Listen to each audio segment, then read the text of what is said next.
Bună ziua!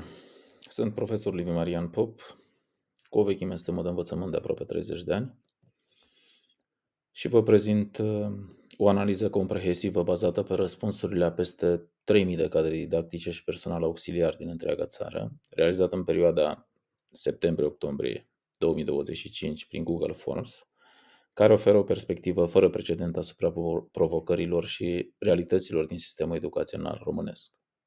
Mai precis, sistemul educațional românesc prin ochii profesorilor, o radiografie fără precedent. Profilul respondenților, o diversitate reprezentativă, experiență profesională, respondenții acoperă întregul spectru al experienței profesionale, de la cadre didactice debutante până la profesori cu peste 40 de ani de activitate. Experiența mediană se situează în jurul la 20-25 de ani, reflectând o forță de muncă matură și experimentată. Acoperire geografică, sondajul cuprinde toate județele României și le mulțumesc încă o dată colegilor care au răspuns la acest sondaj, cu o reprezentare semnificativă din județele precum București, Iași, Argeș, Cluj, Bacău, Timiș și Constanța, oferind o perspectivă națională completă. Tipologia instituțiilor, diversitatea mediului educațional. Respondenții activează într-o varietate largă de instituții educaționale, de la grădiniță până la licee profesionale, oferind o imagine completă asupra întregului sistem preuniversitar și, după cum vedeți, în școala gimnazială și liceu sunt aproape 2/3, la fel și școală primară, grădiniță și alte tipuri. O nemulțumire generalizată este criza salarială. Una dintre cele mai îngrijorătoare constatări ale sondajului privește percepția cadrelor didactice asupra salariilor. Datele evaluează o nemulțumire profundă. 78% dintre colegii noștri sunt nemulțumiți sau foarte nemulțumiți, 15% spun că este suficient și 7% foarte suficient. Condițiile de muncă între acceptabil și inacceptabil. Evaluarea condițiilor de muncă, incluzând spații, materiale didactice, dotări și infrastructură, prezintă o imagine mai nuanțată decât situația salariilor, dar încă problematică. Distribuția răspunsurilor, mulțumiți sau foarte mulțumiți, aproximativ 45%, o parte semnificativă raportează condiții acceptabile, nemulțumiți aproximativ 35% și foarte nemulțumiți aproximativ 20%. Problema numărul 1 a acestui sondaj este supraîncărcarea administrativă.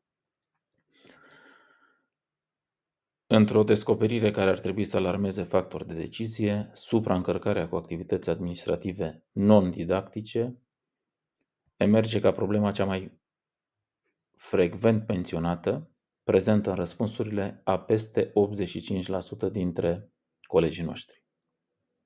Impactul asupra calității, timpul petrecut cu documente, raportări și birocrație reduce dramatic timpul disponibil pentru pregătirea lecțiilor și interacțiunea cu elevii, epuizare profesională, volum excesiv de muncă administrativă contribuie la burnout și la scăderea motivației profesionale, deturnarea misiunii, cadrele didactice simt că rolul lor principal, educarea elevilor, este compromis de cerințele birocratice.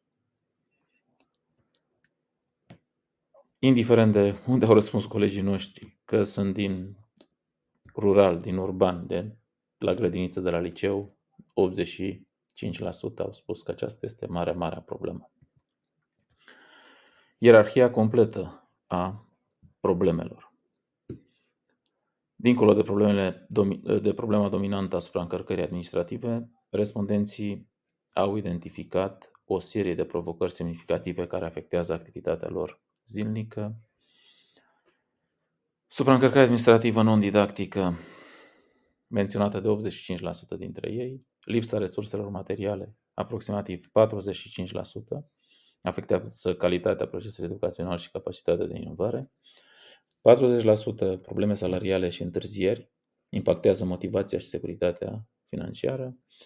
Lipsa personalului auxiliar suport, aproximativ 35%, crește evident presiunea asupra cadrelor didactice. Lipsa transparenței în comunicare, aproximativ 30% dintre colegi au răspuns, creează frustrare și sentiment de neimplicare în decizii. Diferențe între niveluri de învățământ. La grădinițe se accentuează lipsa personalului auxiliar și a materialelor didactice plus cerințe administrative inadecvate specificului vârstei. La școlile primare și gimnaziale se raportează o combinație echilibrată a tuturor problemelor cu accent pe supraîncărcare administrativă. La licee se subliniază lipsa resurselor pentru laboratoare și echipamente moderne, plus presiuni legate de examenele naționale.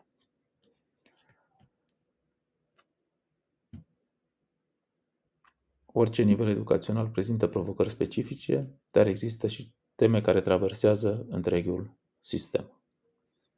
Înțelegerea acestor nuanțe va contribui la dezvoltarea unor soluții țintite și eficiente.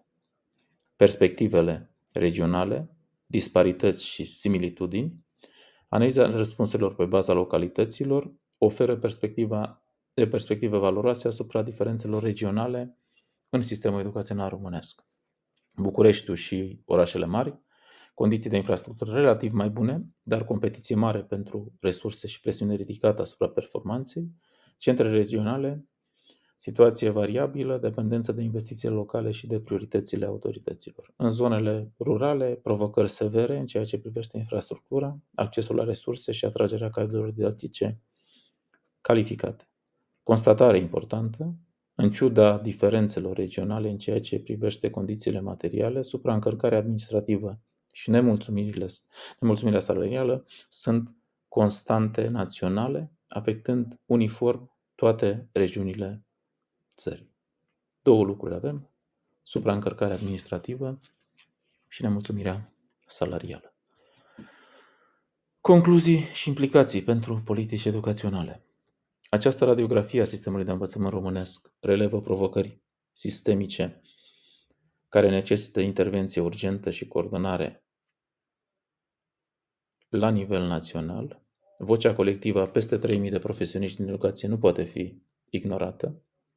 1. Reducerea birocrației este prioritatea numărul 1, simplificarea procedurilor administrative și reducerea sarcinilor non-didactice, reforma salarială, ajustarea remunerației pentru a reflecta responsabilitățile și a asigura motivația și retenția cadrelor didactice, investiții în resurse, asigurarea accesului la materiale didactice moderne și infrastructură adecvată în toate școlile, personal de suport, angajarea de personal auxiliar pentru a reduce presiunea asupra cadrelor didactice. Rezultatele acestui sondaj oferă o bază solidă pentru reformarea sistemului educațional.